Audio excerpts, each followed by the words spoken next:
594장.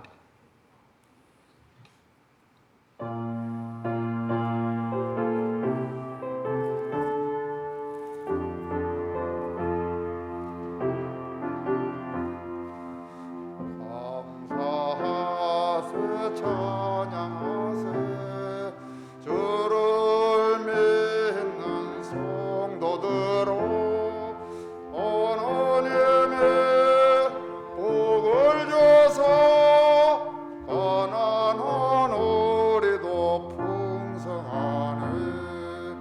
할렐루야 찬송하세 창조주 하나님 감사세.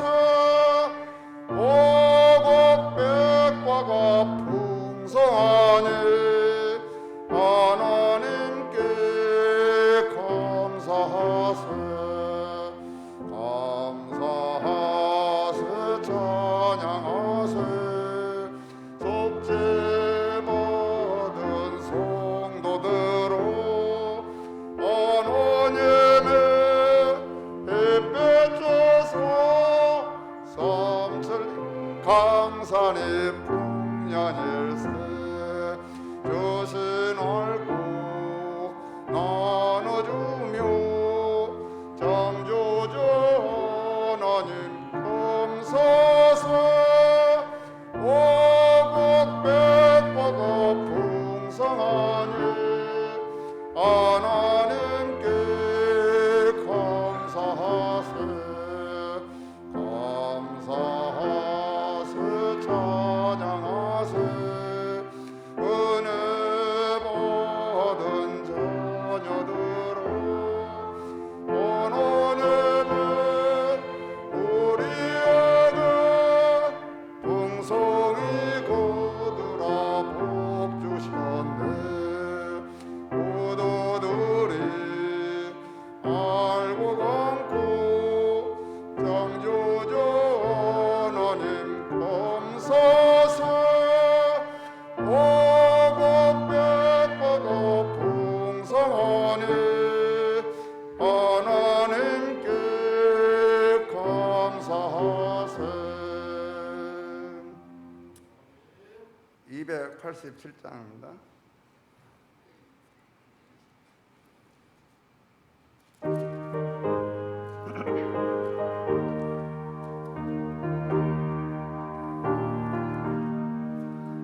예수 앞에 나오면 죄사함 받으며 주의 품에 안기어 편히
288장입니다.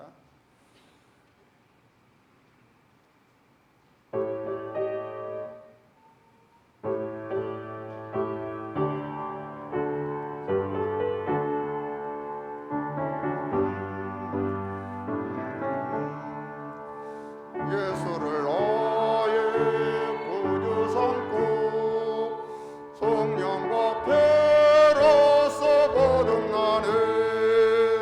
이 세상에서 내 영혼에 하늘의 영광 누리도다.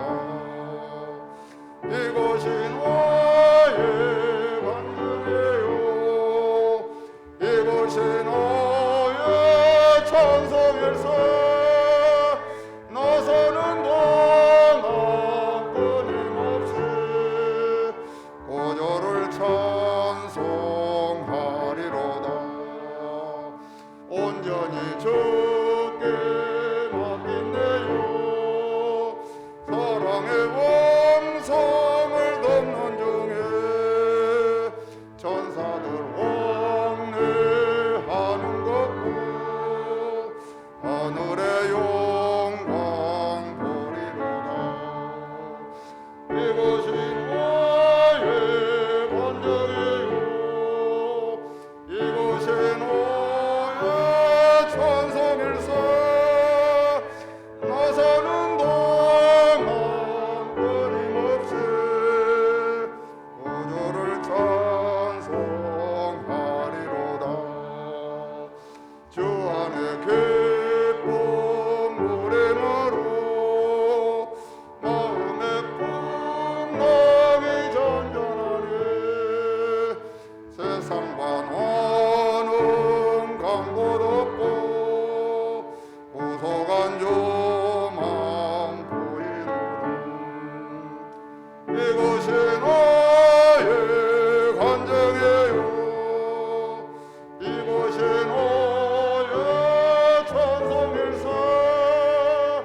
나서는 동안 끊임없이 구주를 찬송하리로다.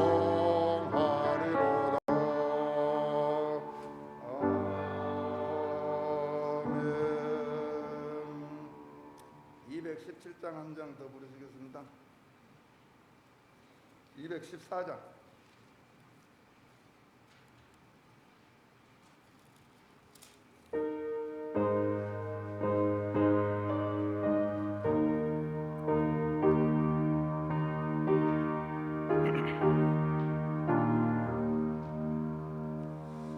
나 주의 도움 받고자 주 예수님께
찬양으로 은혜 받으셨네요. 자, 사도신경 하심으로 우리 신앙 고백 하심으로 2022년도 교사 헌신 예배를 하나님께 드리겠습니다. 전능하사 천지를 만드신 하나님 아버지를 내감사하며 그 외아들 우리 예수 그리스도를 믿사오니 이는 성령으로 잉태하사 동정녀 마리아에게 나시고 본디오 빌라도에게 고난을 받으사 십자가에 못 박혀 죽으시고 장사한 지 사흘 만에 죽은 자 가운데서 다시 살아나시며 하늘에 오르사 전능하신 하나님 우편에 앉아 계시다가 저리로서 산자와 죽은 자를 심판하러 오시리라. 성령을 믿사하며 거룩한 공유와 성도가 서로 교통하는 것과 죄를 사하여 주시는 것과 몸이 다시 사는 것과 영원히 사는 것을 믿사옵나이다. 아멘. 찬송가 595장 하시겠습니다.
항상 깨어서 늘 기도드리며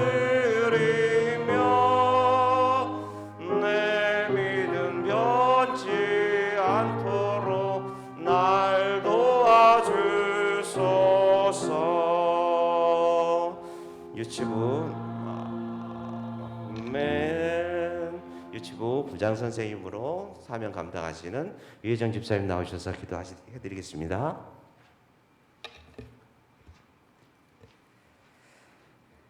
사랑해 주님, 난 예배 후 교사 헌신 예배로 다시 불러주셔서 주님께 영광 돌리게 하심 감사드립니다. 이 예배가 우리 교사들이 헌신을 다짐하며 많은 아이들의 영혼을 책임지고 있다는 거룩한 사명을 부여받았음을 깊이 생각하는 자리가 되게 하옵소서. 저희가 많이 부족하여서 때로는 준비되지 못한 마음으로 예배를 드리고 아이들을 만났던 죄를 주님 용서하시고 교사라는 직분에 부담을 가지고 피하려 했던 마음도 고백하오니 용서하여 주시옵소서. 주님, 세상은 점점 악해져 가고 우리 아이들의 눈과 귀를 사로잡는 화려한 것들이 너무 많이 있어 아이들이 중심을 잡고 살아가기가 너무 힘이 듭니다. 이런 세상을 살아야 하는 우리 아이들을 불쌍히 여겨 주시옵소서. 어렸을 때부터 주님을 바로 알고 믿음의 뿌리를 든든히 내려 세상 어떤 것보다 더욱 주님을 의지하고 평생토록 주님을 떠나지 않는 아이들이 되게 하옵소서. 다음 세대가 믿음으로 바로 서야 주님의 나라가 확장되며 이 나라도 소망이 있음을 믿습니다. 금당제일교회 모든 아이들이 주의 나라와 이 나라를 살리는 귀한 다음 세대가 되게 하시고 그런 다음 세대에게 기도와 물질을 아끼지 않는 금당제일교회와 성도들이 되게 하옵소서. 아이들을 품고 기도하는 교사들에게 은혜 주시고 믿음의 선배로서 아이들에게 본이 되며 아이들에게 눈높이를 맞추며 공감해주는 교사들이 되게 하옵소서. 교육기관 여름 행사를 앞두고 있사오니 코로나로 침체된 아이들의 신앙도 다시 세우고 장기 결석자도 다시 주님께 나아오는 귀한 천국잔치가 되게 하옵소서. 말씀 전하시는 여태직 목사님께 성령님 힘주셔서 선포하시는 말씀마다 우리의 영과 혼과 관절과 골수를 찔러 쪼개는 오직 은혜로만 충만케 하옵소서. 함께 예배드리는 우리 모두의 기도를 기뻐 받아주실 줄 믿으며 나의 힘이 되시는 예수님의 이름으로 기도드립니다. 아멘.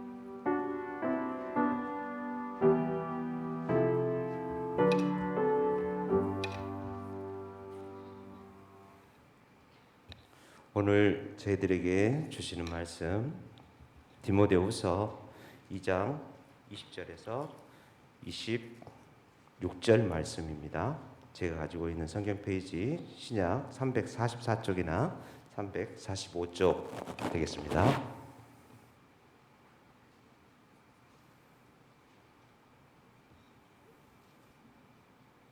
다 찾으신 줄 알고 제가 봉독해 드리겠습니다.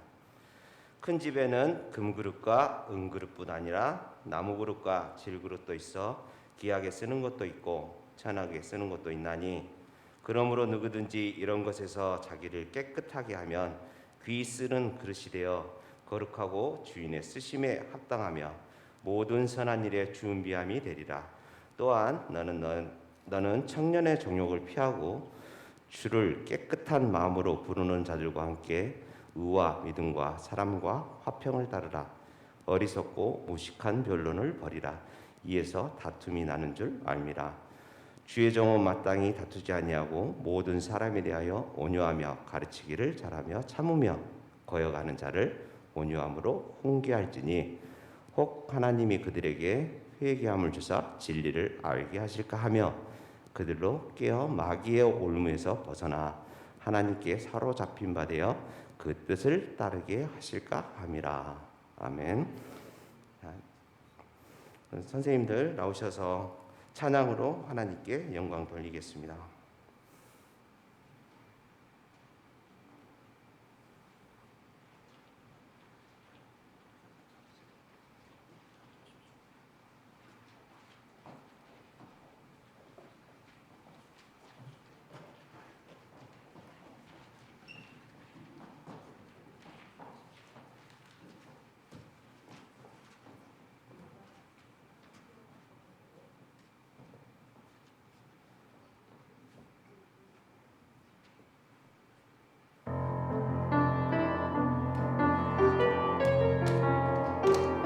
악보 띄워주셔야 되는데, 아니 가사 띄워주셔야 되는데.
여태진 목사님 나오셔서 주님이 쓰시는 종이란 말씀을 들고 은혜해 주시겠습니다.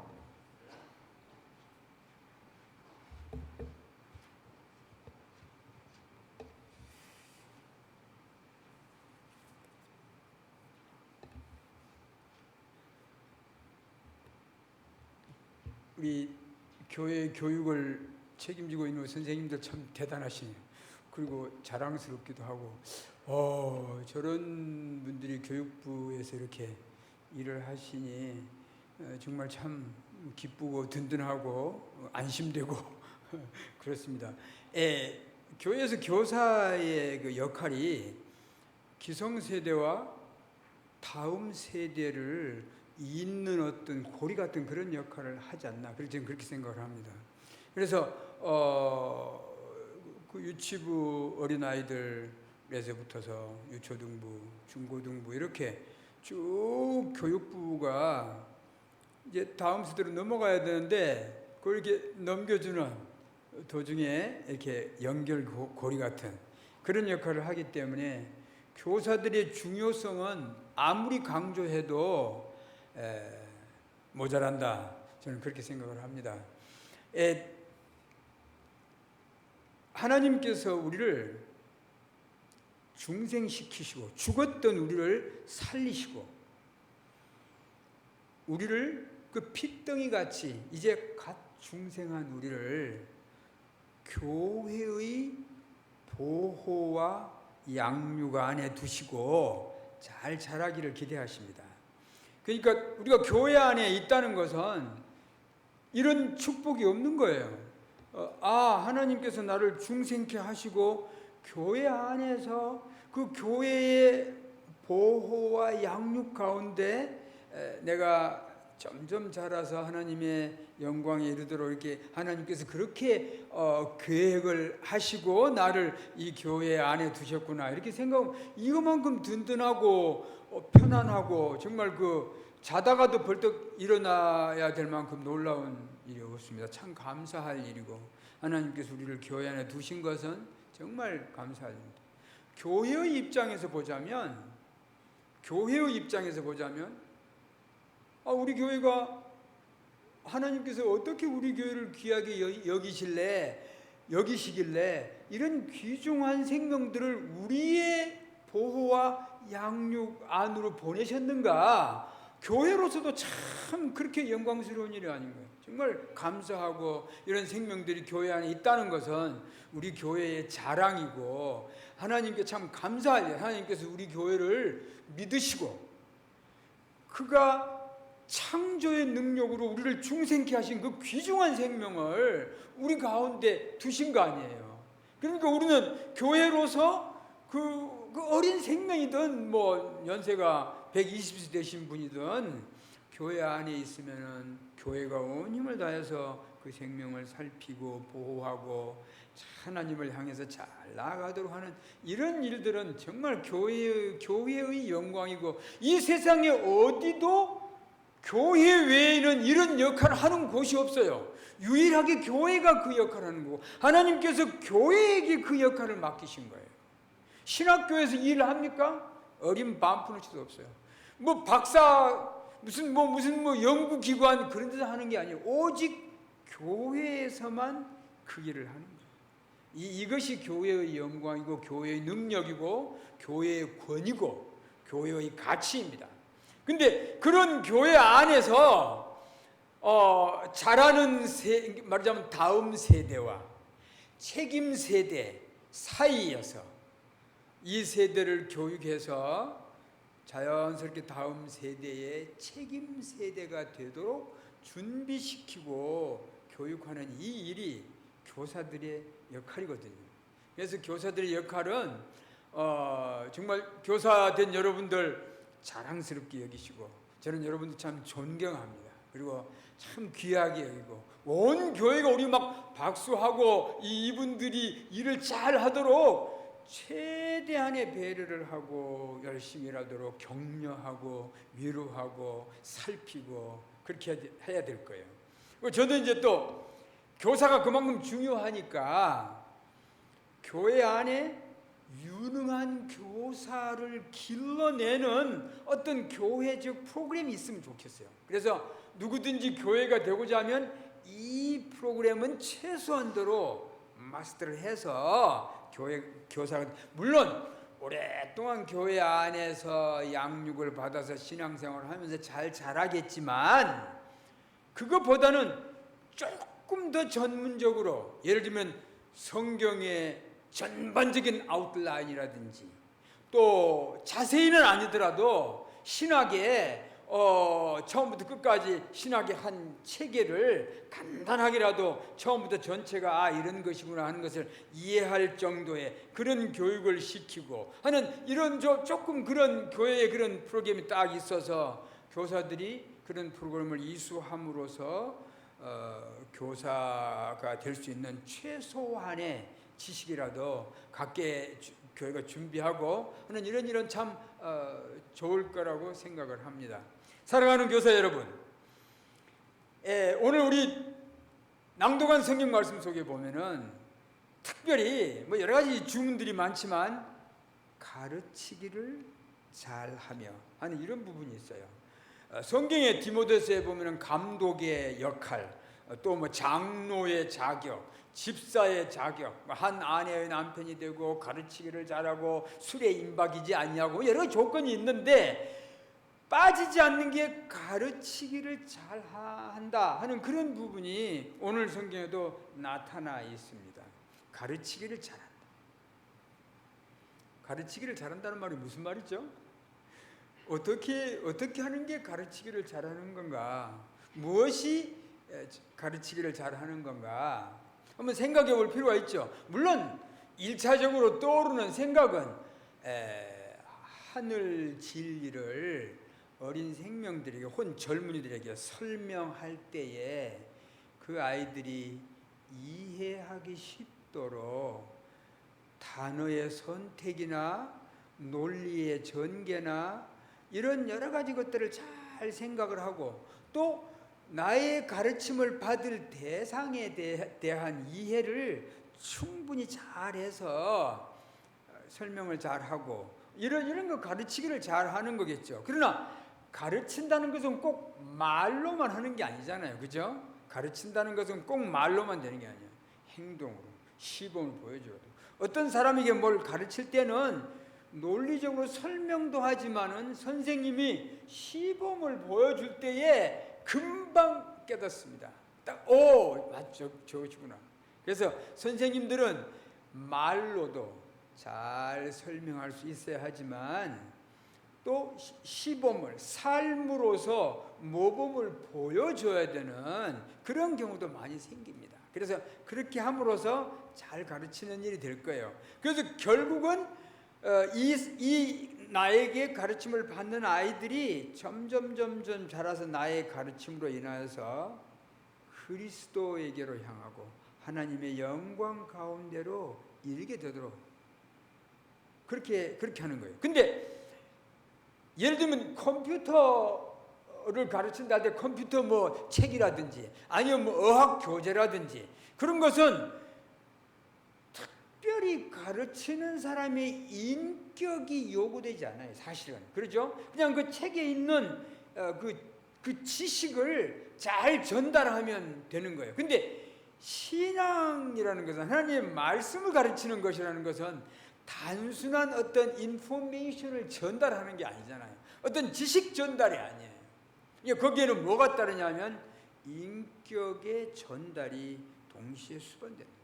그래서 나의 삶이라는 게 복음으로 먼저 이렇게 잘 젖어들고 나의 모든 정과 욕이 그리스도와 함께 십자가에 못 박혀버려서 그냥 죽어버린 그 상태에서 출발을 해서 하나님의 말씀을 따라서 내가 잘 사는 삶의 궤적이 쌓이고 쌓여서 아이들에게 삶의 한 전범으로, 모습으로 보여질 때에 우리의 말로도 가르치고 우리의 행동으로도 가르치게 되는 것입니다. 여러분들 다 그러시는 분들이시니까 정말 온 교회의 박수를 받아도 조금도 이상하지 않습니다. 자랑스러운 우리 금당제일교회 귀한 교사들에게 정말 하나님께서 위로하시고 축복하시기를 바랍니다. 근데 가르칠 때에 뭐 지금 제가 말씀드린 그런 거 외에도 정말 빠지지 않냐고, 이게 절대 이것이 없으면 안 된다. 가르칠 때 이게 없으면 가르침 자체가 성립하지 않는다 하는 게 한 가지 있어요. 그것은 뭐냐면은 사랑이라는 거예요. 사랑. 내가 가르칠 이 학생, 뭐 아주 흡수 능력이 바늘구멍처럼 좁은 유치부 아이든지 아니면 흡수 능력이 더 풍부한 우리 중고등학교 학생들이든지 누구를 가르치든지 간에 그 가르치는 대상에 대한 나의 사랑이 전제되어 있어야 한다. 그래서 이건 우리 피해갈 수 없는 일. 그렇죠? 여러분들 교사도 동의하십니까? 사랑이 없으면 여러분의 달변이 꽹과리 같고 여러분의 달변이 그냥 소음 같은 그렇게 전략해버린다니까요. 우리가 아무리 말을 잘한다 해도 천사의 말을 할 수는 없잖아요. 근데 사랑이 없으면 우리가 천사의 말을 한다 하더라도 천사가 쓰는 언사처럼 들으면 그냥 사랑이 물씬거리는 그런 말을 한다 하더라도 우리의 가슴 속에 대상에 대한 사랑과 헌신이 없으면 소리나는 구리와 울리는 꽹과리가 되고 아무 유익이 없느니라 하는 것이 고린도서의 가르침입니다.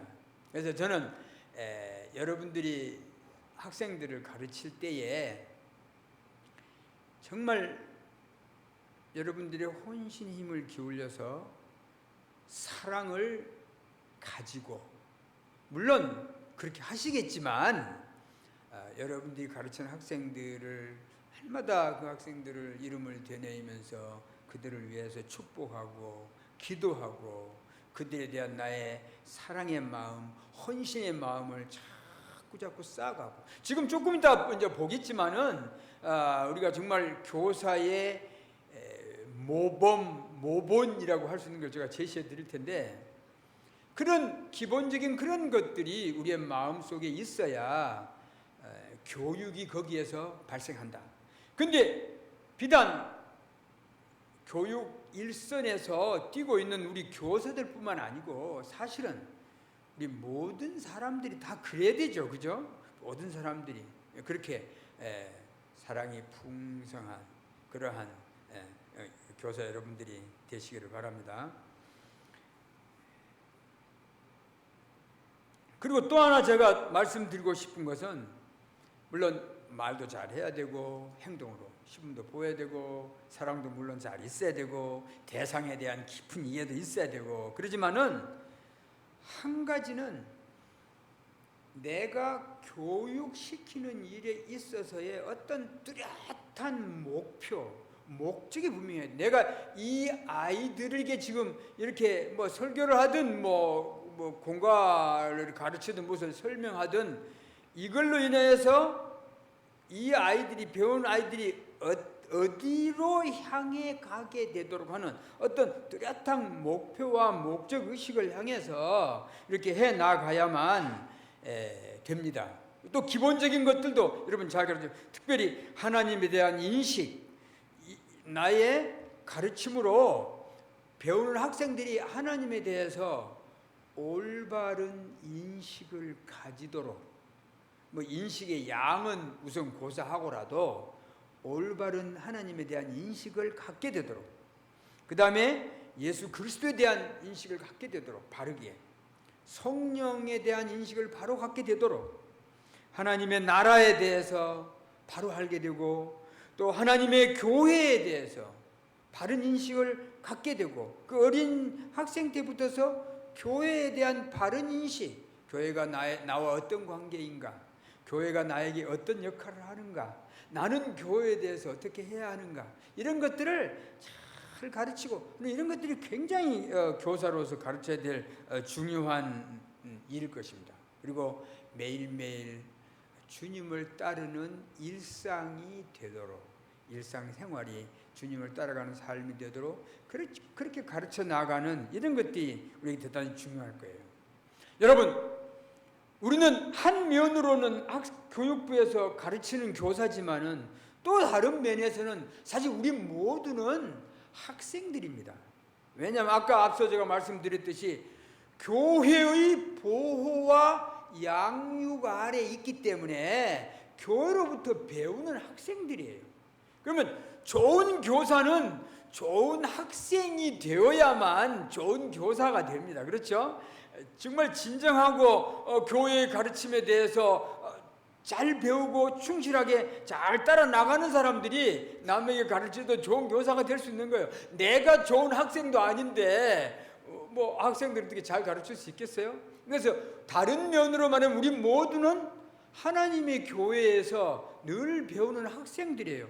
목사인 저라도 교회를 통해서 내리는 이슬 같은 은혜로 인하여서 날마다 새롭게 살아가는 거예요. 뭐 목사뿐이겠어요? 모든 우리의 교회 안에 속해 있는 성도들이 다 정말 교회의 학생들이에요.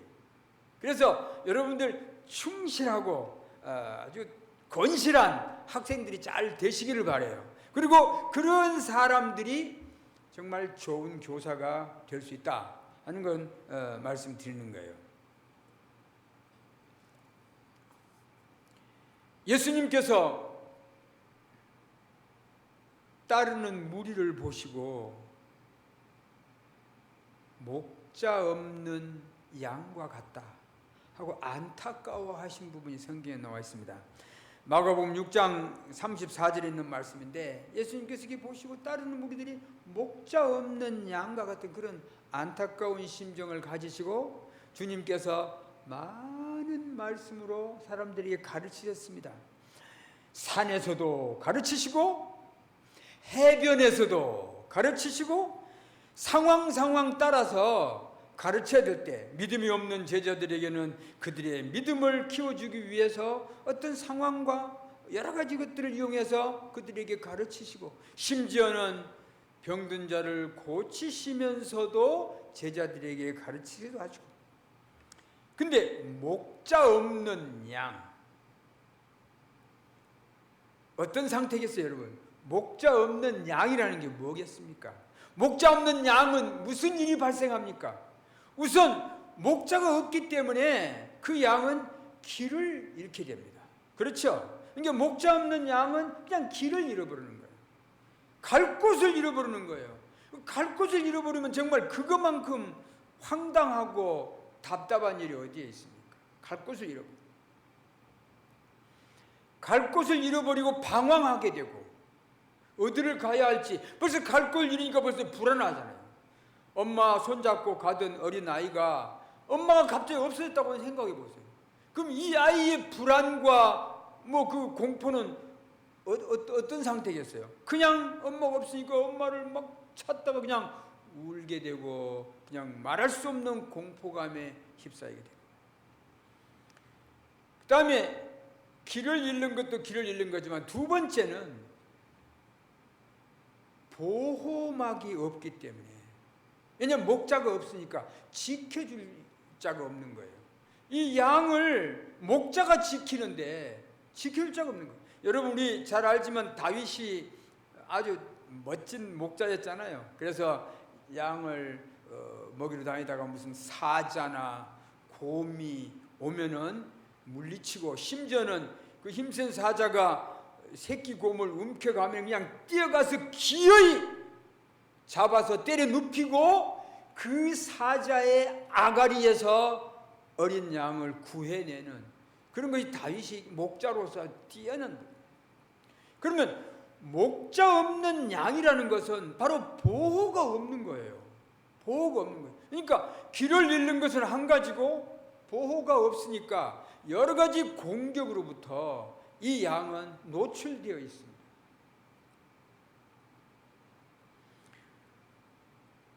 원수 마귀가 젊은 사자, 굶주린 젊은 사자처럼 삼킬 자를 찾고 있는 이런 시대에 목자가 없다면 그건 정말 얼마나 한 위험 가운데 빠지는 일이겠습니까? 길을 잃고 보호도 없으니까 두려움, 평안이 없고 불안하고, 그런 상태에서 무엇을 결정한들 그 불안과 공포 가운데서 뭘 결정하기 때문에 모든 결정은 잘못되기 쉽고 실패하고 실수하고 끊임없이 유리하고 방황하게 되는 것이 목자 없는 양과 같은 거예요. 그러니까 주님께서 따르는 이스라엘 따르는 많은 군중을 보실 때에 목자 없는 양과 같아요. 그러니까 쉴 새 없이 따르는 자들에게 가르치십니다. 가르쳤어요. 바꿔 말하면 우리가 가르치는 이 교육부의 어린 생명들 혹은 우리 젊은이들, 중고등부에 있는 젊은이들 다 마치 우리가 그 역할을 하지 않으면 어떻게 되겠어요? 어디에서 이 아이들이 배울 겁니까? 그러니까 여러분들의 중요성이라는 것은 아주 굉장한 거예요. 방황하게 되고 뭐 갈 길을 못 찾겠잖아요. 그리고 어떤 보호막이 없이 많은 불안 가운데 있게 되는 것입니다. 그럴 때에 좋은 선생님이 나타났다고 봅시다. 어떤 느낌이겠어요? 의심의 안개 거치고, 의심의 안개 거치고 구름도 사라지고 그냥 선생님이 가르쳐주는 내 마음의 시원함 그 자체. 여러분도 인생을 살면서 좋은 선생님을 만나서 기뻤던 순간들이 있었을 거예요. 여러분 저도 마찬가지. 제가 젊은 시절에 이건 아닌데 이제 잠깐 곁길로 나갑니다마는 대학부 공부를 마치고 신학부로 진학을 해야 되는데 내 마음속에 혼란이 크게 달해 있었어요. 이게 아닌데 뭔가가 있어야 되겠는데 이런 상태로서는 안 되겠는데 그런 굉장한 혼란이 있었어요. 그래서 그냥 정말로 저는 그때 여수 살고 있었거든요. 그래서 그냥 밤이고 낮이고 한 일이 탁구 친 일이었어요. 특별히 할 일도 방황 가운데 있을 때에 참 탁구를 많이 쳤어요. 그런데 그때에 귀한 선생님을 만나게 됐습니다. 그 만남은 운명을 바꿔놓는 마음, 완전히 저를 그냥 이렇게 세워놓는 그러한 만남이었어요. 여러분 진정한 선생님은 어떤 사람을 반듯하게 세워놓는 그런 사람이 정말 선생이에요. 그러니까 여러분들이 케어하고 있는 그 어린 생명이든지 혹은 젊은이든지 간에 여러분들로 인해서 그 학생들이 반듯하게 설 수 있는 그런 역할들을 선생님들이 하시면 좋겠어요. 놀라운 일이에요. 그리고 선생님들은 그렇게 해야 하고,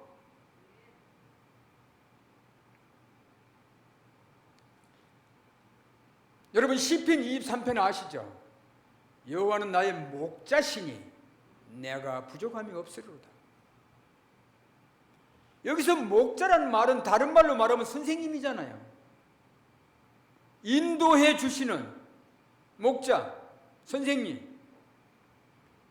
그러니까 내가 목자이기 때문에 나에게서 배우는 이 학생들이 부족함이 없으리. 우리 선생님 진짜 짱이야, 짱. 이 선생님 주일마다 그냥 만나고 싶어지고 만나면 기대되고 선생님이 또 뭔 멋진 그 모습으로 오늘 또 이렇게 나타나실까 오늘 기대하고 선생님 만나면 선생님의 한두 마디가 인생을 바꿔놓는 밝은 빛이 되어서 방황이 종식되고 의심이 물러가 버리는 그런 목자는 때에 따라서 양을 푸른 초장으로 인도하기 위해서 때에 따라서는 사망의 음침한 골짜기를 지나갈 때도 있습니다. 왜냐하면 그 너머에 물도 있고 풀도 있고 그런 것을 목자는 알고 있기 때문에 그 양떼들을 데리고 사망의 음침한 골짜기를 지날 때도 있어요. 그러나 내가 두려워하지 않는 것은 왜죠? 선생님이 계시기 때문에. 근데 그 시편 23편을 어떤 사람들은 잘못 이해해서 그냥 내가 내 마음대로 자행자재하면서 사망 음침한 골짜기로 뻘뻘 기어들어가도 하나님 여기서 나를 지키신다 이렇게 생각하는 사람, 그렇게 생각하면 큰 오산입니다. 목자가 나를 푸른 초장과 쉴만한 물가로 인도하시기 위해서 가는 길에 때에 따라서는 사망의 음침한 골짜기 같은 곳을 지날 때도 있는 거예요. 그러나 내가 두려워하지 않는 것은 목자가 거기에 있기 때문이에요. 목자가 나를 인도해 가는 그런 곳이에요. 그렇지만 목자가 있기 때문에 내가 두려워하지 않는다. 왜냐하면 주의 지팡이와 막대기가 나를 안위하실 것이기 때문에. 이게 선생님의 역할이에요. 언제든지 나로부터서 가르침을 받는 사람이 안심하고 또 나로 인하여서 시원함이 그 마음에 있고 기쁨이 있고 복잡하다가도 그냥 딱 선생님의 한마디 말씀에 그냥 정리가 딱 되어버리는,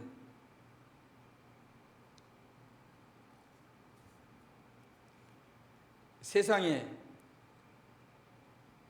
운명적인 만남이 세 가지가 있답니다. 부모와의 만남, 그렇죠? 부모와의 만남. 두 번째는 부부, 짝꿍. 세 번째는 선생님과의 만남. 이 세 만남은 아주 운명을 바꿔놓는 만남들입니다. 부모, 정말 나의 운명과 같은 분들이죠. 그렇잖아요? 부모들. 그러니까 부모와의 만남은 놀라운 축복입니다. 그 다음에 부부와의 만남. 저 사람이 아니었더라면 정말 어쩔 뻔했나. 천생연분이 아니고 평생 원수도 있다고도 합니다만 아무튼 그런 걸 떠나서 부부와의 만남, 정말 운명 같은 만남. 그러나 그러한 만남들도 중요하지만 선생님을 만나는 기쁨은 이루 말할 수가 없어요. 이루 말할 수가 없어요. 그 시원함과 그냥 그 기쁨과 희열은 이루 말할 수 없습니다. 그 선생님과의 만남으로 인해서 삶이 완전히 바뀌어버리잖아요.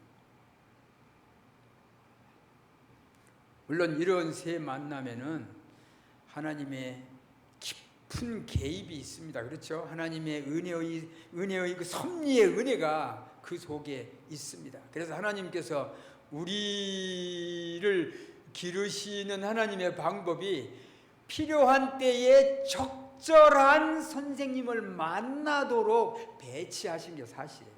그러한 하나님의 은혜 가운데서 우리가 선생님들을 만나는 거예요.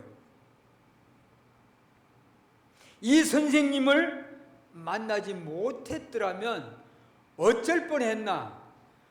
아직도 여전히 나는 어둠 속에서 방황하고 있었을 것임에 분명한데, 내가 이 교회를 만나지 아니하였더라면 어쩔 뻔했나? 여전히 우리는 방황하고 있었을 거예요. 근데 교회로 인하여서 들어오고 나아가며 꼴을 얻고 교회의 보호와 양육 아래서 그 마음에 시원함이 있고 안전감이 있고 감사가 넘치고, 많은 사람들을 빛 가운데로 인도하는 자, 선생님. 이 선생님이라는 단어는 참 아름다운 단어. 많은 사람들을 빛 가운데로 인도. 그래서 저는 뭐 성경은 많은 사람들이 선생 되려고 하지 마라.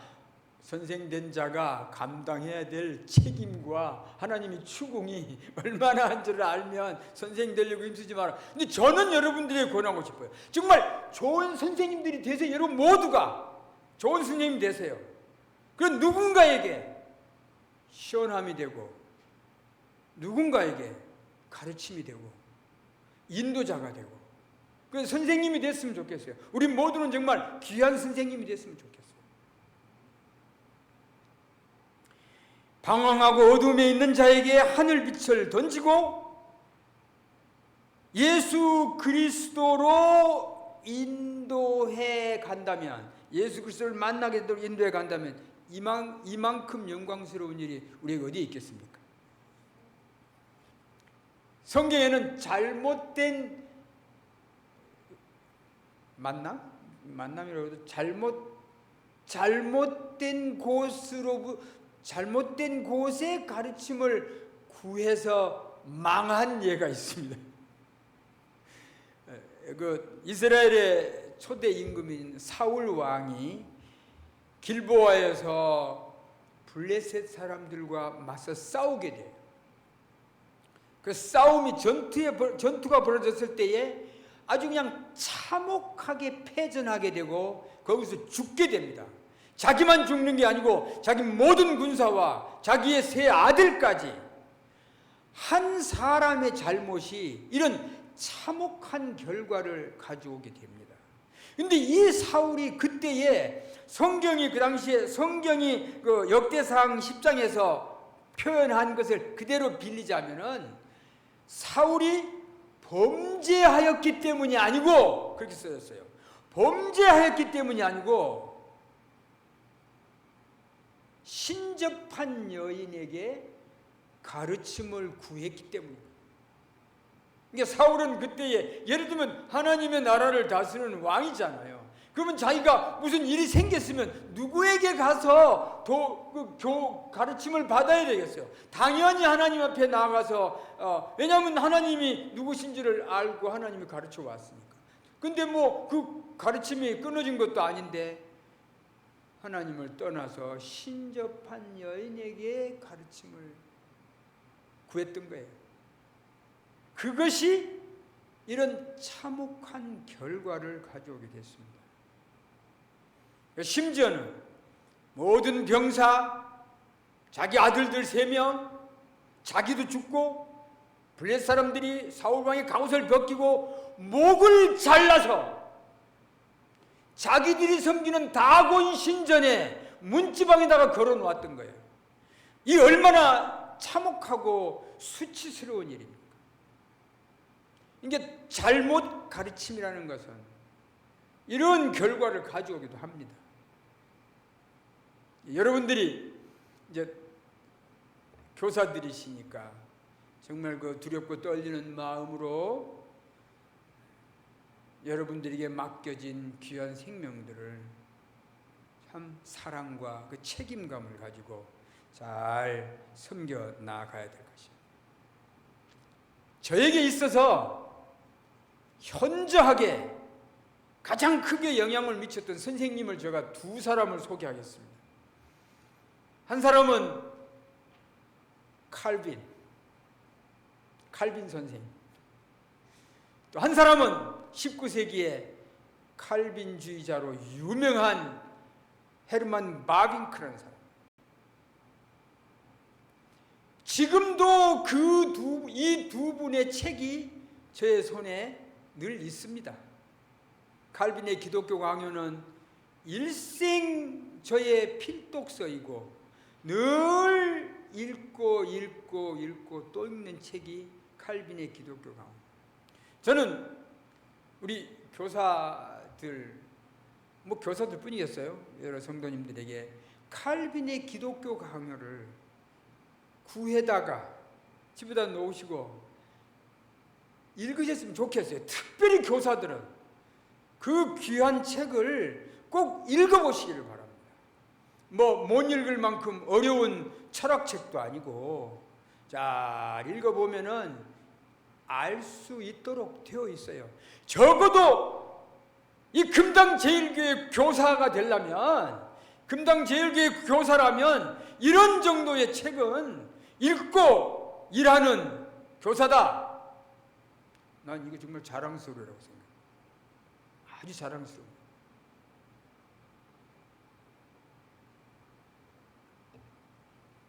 저는 이 칼빈의 기독교 강요로 인하여서 정말 평생을, 지금도 여전히 읽고 읽지만은 늘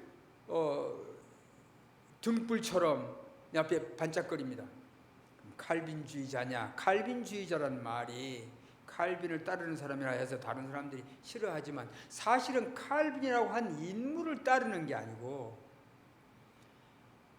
시대의 선생으로 교회 앞에 성령께서 칼빈을 들어서 쓰신 거예요. 그의 그 성령께서 역사하셔서 그의 결과물이 우리 앞에 있어서, 이거는 칼빈을 하나님께서 쓰신 거지만 사실은 하나님의 결과물이에요. 우리에게 하나님께서 제시하시는 결과물이에요. 칼빈을 통해서. 그러니까 그 결과물들은 하나님께서 우리에게 내주신 결과물이고 우리에게 아주 귀중한 재료고, 교회가 늘 이렇게 즐겨보고 해야 될, 가까이 해야 될 그러한 결과물인 것입니다. 그래서 저는 늘 아주 애독합니다. 근데 여러분들도 그 책을 늘 잘 읽어보시면 정말 좋겠어요. 적어도 선생님들 정도 되면 여러분들 책꽂이에 그 책이 딱 꽂혀 있어서 장식품 말고 읽혀지는 책으로 꽂혀 있었으면 참 좋겠어요. 그 다음에 헤르만 바빙크는 칼빈주의자로서 칼빈주의의 여러 내용들을 아주 19세기에 풍성하게, 19세기에 복잡한 신학 사상들이 많아서 교회가 많은 헷갈림이 있을 때 이 사람이 신학을 가지런하게 정리해서 탁 제시했는데 그 책은 정말 놀라운 책이에요. 그런 책들은 우리를 가지런하게 만드는 귀중한 길잡이이고 빛과 같은 그런 역할을, 저는 이 두 분으로부터 큰 빚을 지고 있습니다.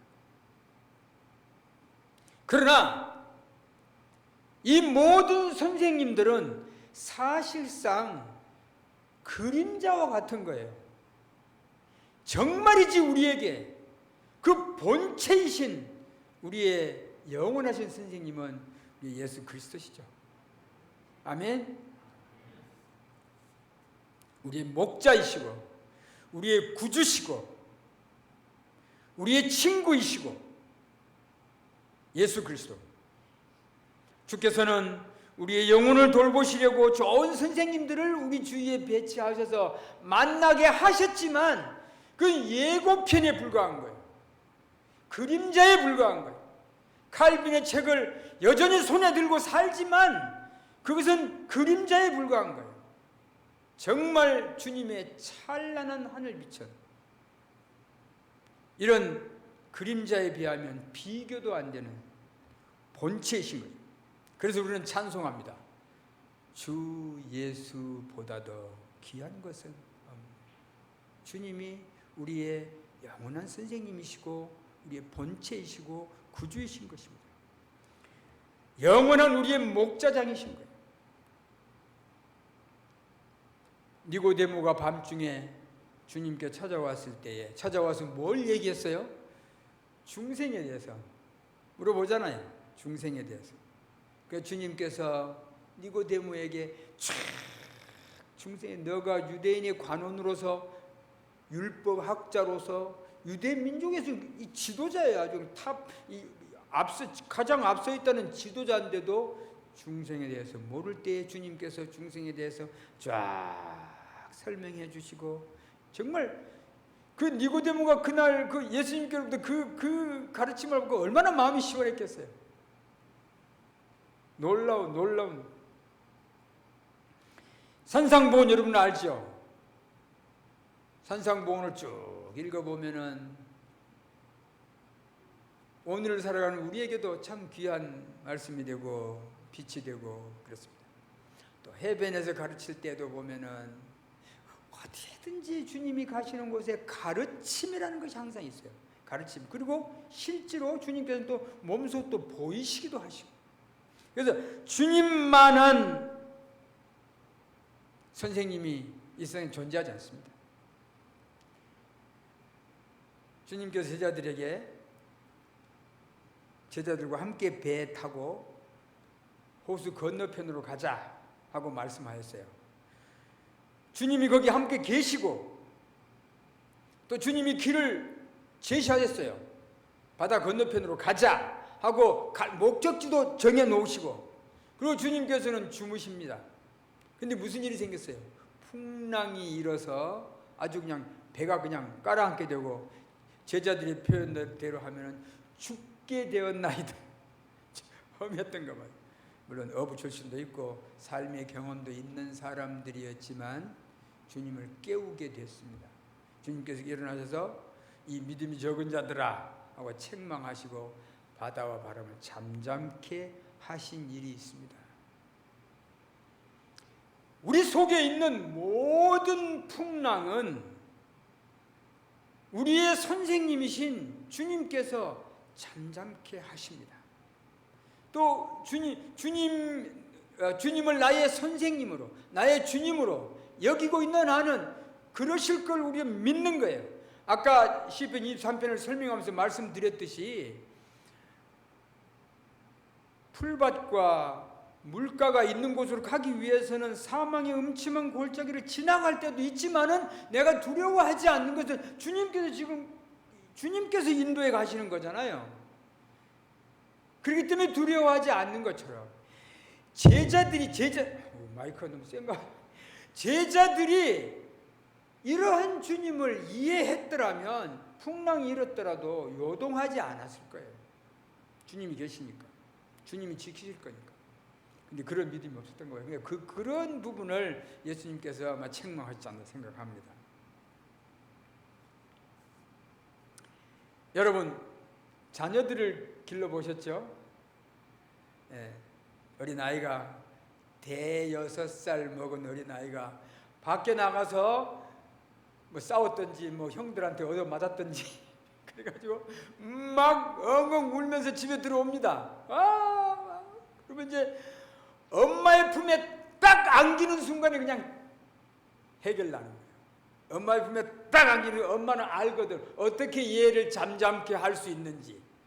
얘의 그 분노와 쏟아지는 눈물을 씻기고 가라앉힐 방법을 엄마는 알고 있잖아요. 괜찮아 여기 있는 나쁜 놈 자식들. 이거면 한 1분도 안 돼서 눈물이 아직도 흐르고 있는데 아이의 입에서는 미소가 번져납니다. 여러분, 좋은 선생님은 이렇습니다. 그렇죠? 우리가 가르치는 학생들 마음속에 어떤 사람이 이런 말을 했어요. 아이를 나에게 1시간만 맡겨달라. 내가 이 아이를 불신자로 만들겠다. 대단한 얘기죠.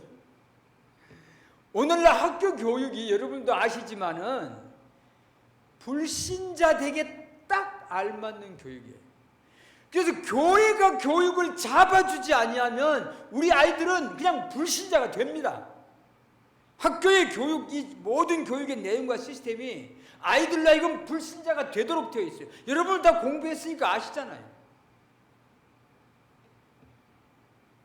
그래서 여러분들이 교회 안에서의 선생님들의 역할이 얼마나 중요합니까? 일주일 동안 내내 아이들이 그냥 학교에 가서 그냥 교육을 받고 그냥 귀가 따가운데 교회에 와서 여러분들이 사랑 어린 품으로 그 아이들을 품고 하나님의 말씀을 가르치고 그 아이들의 마음을 고요하게 하고, 이런 것들은 정말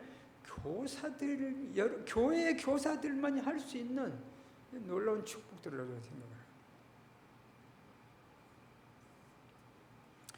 사랑하는 성도 여러분, 그리고 특별히 교육의 일선에서 애쓰시고 수고하는 교사들 여러분, 하나님께서 참 여러분들을 더욱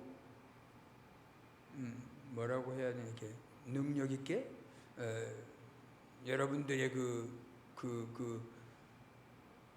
그릇을 크게 하나님께서 만들어 주셔서 정말 유능하고 유용하고 주님이 쓰시기에 알맞는 좋은 일꾼들로 돼서 교육 일선에서 귀중한 역할을 감당하시는 여러분 되시기를 바랍니다. 큰 집에는 많은 그릇이 있고 큰 그릇도 있고 작은 그릇도 있고 녹그릇도 있고 먼 그릇도 있고 다 있잖아요. 그와 같이 교회 안에는 여러 모양의 그릇들이 있습니다. 교회를 한 큰 잔치 대갓집이라고 봅시다. 그러면 그냥 그릇이 다 큰 그릇만 있으면 밥상에 간장 종지는 뭘로 할 거예요? 대접에다가 간장 따라 놓을 거예요? 그 간장 종지가 있어야지. 조그만 간장 종지 다 쓰임이 있는 거예요.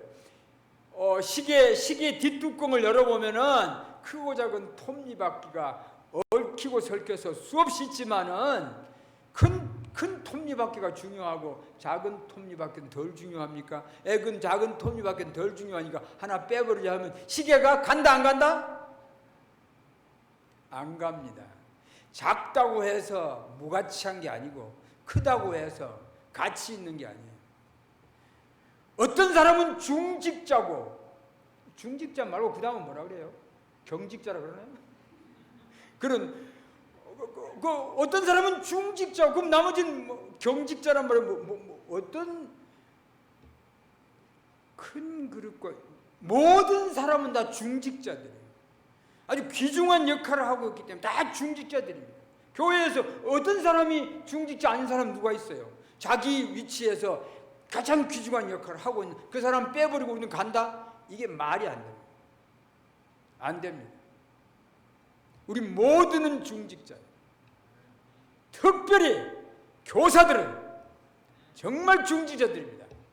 그래서 우리 온 교회가 또 모든 성도님들이 여러분들이 자녀의 영혼을 책임지고 있는 이 교사들을 끊임없이 격려하고 축복하고 위로하고 그들에게 힘을 실어줘야 돼요. 여러분들이 자녀들을 위해서, 또 교회의 미래를 위해서. 그래서 저는 교사 여러분들에게 박수를 보냅니다.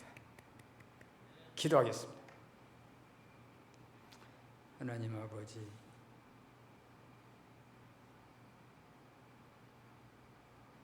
사랑하는 주의 종들을 주님께서 불쌍히 여기시고 저들을 굽어보시고 저들의 역할을 귀히 여기시고 사랑하는 주의 종들이 그 맡은 역할, 교사로서의 이 귀중한 사역을 잘 감당해 나갈 수 있도록 주님 함께하여 주시고 축복하시고 위로하여 주옵소서. 오직 주님께로부터 힘을 얻고 위로를 얻는, 주님께로부터 은혜를 받고 가르침을 받기를 원하는 이 귀한 종들에게 주님께서 한량없는 은혜와 복을 내려주시고 저들이 하나님의 교회에서 교사로서의 역할을 하고 있는 한 이 역할을 잘하도록 그들의 가정과 사회생활과 주변을 주님께 친히 주장하시고 섭리하셔서 도와주시기를 간절히 바랍니다. 하나님의 교회는 이 귀한 일꾼들을 귀하게 여기고 사랑하고 그들을 세워나가는 복된 교회가 되도록 축복하여 주옵소서. 하나님, 우리 모두는 하나님의 교회의 귀중한 학생들로서 교회로부터 귀한 것들을 다 배우고 교회로 인하여서 의심도 없고 혼란도 없고 두려움도 없는 교회 안에서 안심하고 살아가는 복된 교회의 학생들이 다 되도록 축복하여 주옵소서. 우리 주 예수 그리스도의 이름으로 기도합니다.